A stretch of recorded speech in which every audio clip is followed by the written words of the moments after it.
Welcome to the Chinese lesson for beginners. We will deal with a few important grammatical expressions to start with. Subsequently, we will go ahead with the conversations and beyond. 能 is an affirmative expression, which indicates the ability to do something. 明天下午我能去商店 which means, tomorrow afternoon, I can go to the store. 明天下午我能去商店。明天下午我能去商店。你能在这儿写你的名字吗？ which means, can you write your name here? 你能在这儿写你的名字吗？你能在这儿写你的名字吗？我能坐这儿吗？ which means, can I sit here? 我能坐这儿吗？我能坐这儿吗？请 is a polite expression used before the sentence to request the person to follow an action directed by you. 请写您的名字 which means, please write your name. 请写您的名字。请写您的名字。请喝茶 which means, please drink tea. 请喝茶。请喝茶。请坐 which means, please sit. 请坐。请坐。We slowly move on to building conversations. This is a conversation between you and your roommate. Your roommate wants to use the table and asks, 桌子上有什么 what is on the table? You reply, 桌子上有一个电脑和一本书。There is a computer and a book on the table. As your friend prepares to keep his belongings on the table, he wants to refresh himself with some coffee, which he has brought in his flask. He asks, 杯子在哪儿 where is the cup? You reply, 杯子在桌子上。The cup is on the table. Here is another conversation between you and your friend. Both of you are at the gym. Your friend asks out of curiosity, 前面那个人叫什么名字 what is the name of that person in front? You knew her personally and replied, 她叫清新。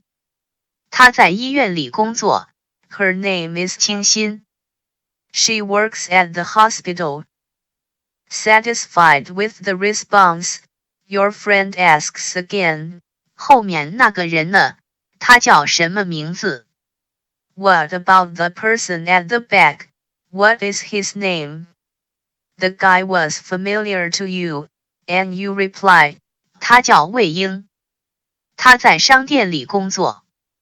His name is 魏英。He works at the store.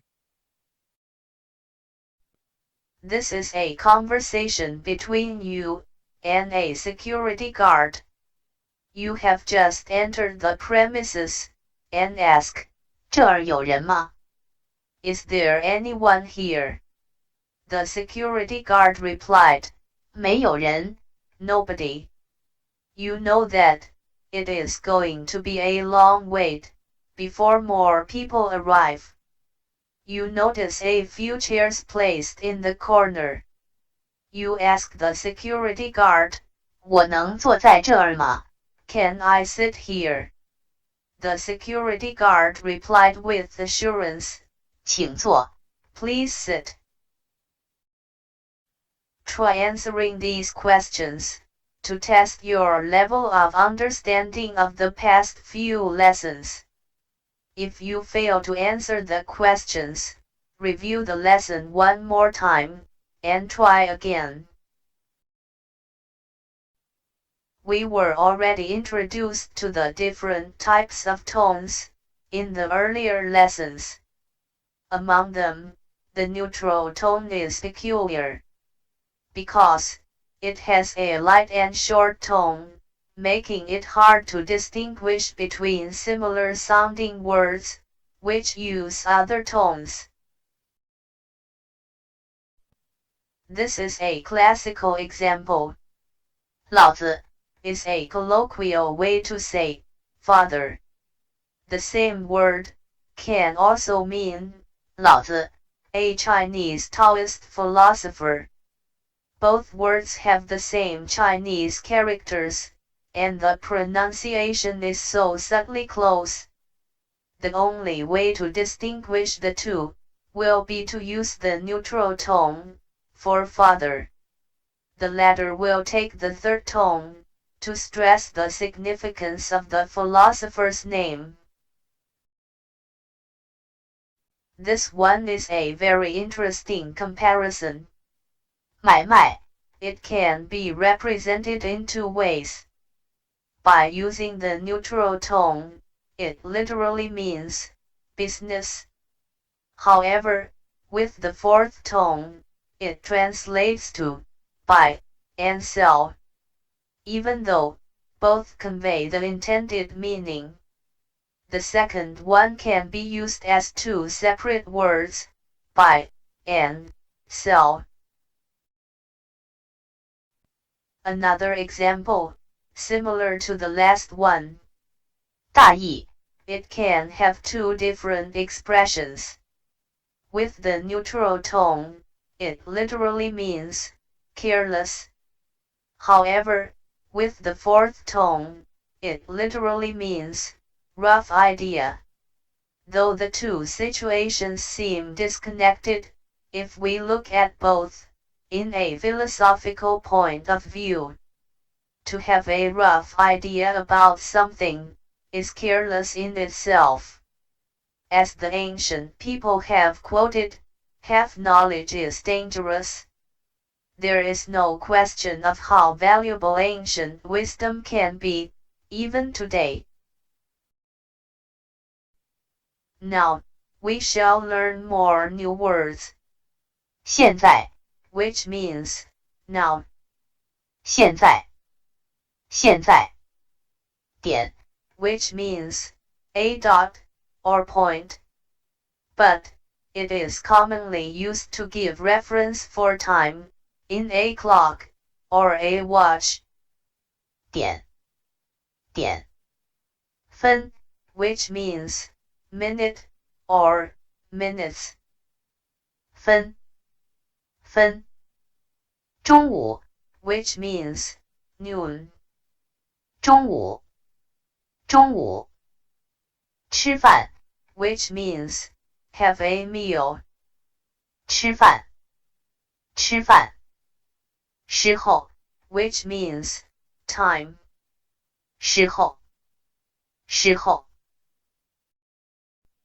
回 which means return or come back. 回回我们 which means we. 我们我们电影 which means movie.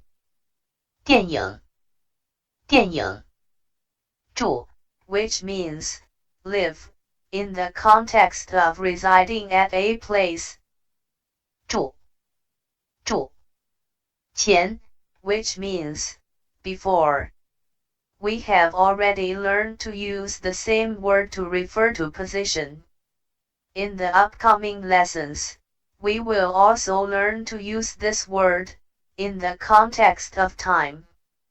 前前 Thank you for the patient learning. As always, there are time constraints, and it is best to keep the remainder for the future lessons, as overloading information in a single lesson won't do justice for the learner. Keep up the good work, and feel free to ask questions regarding the lesson in the comments section.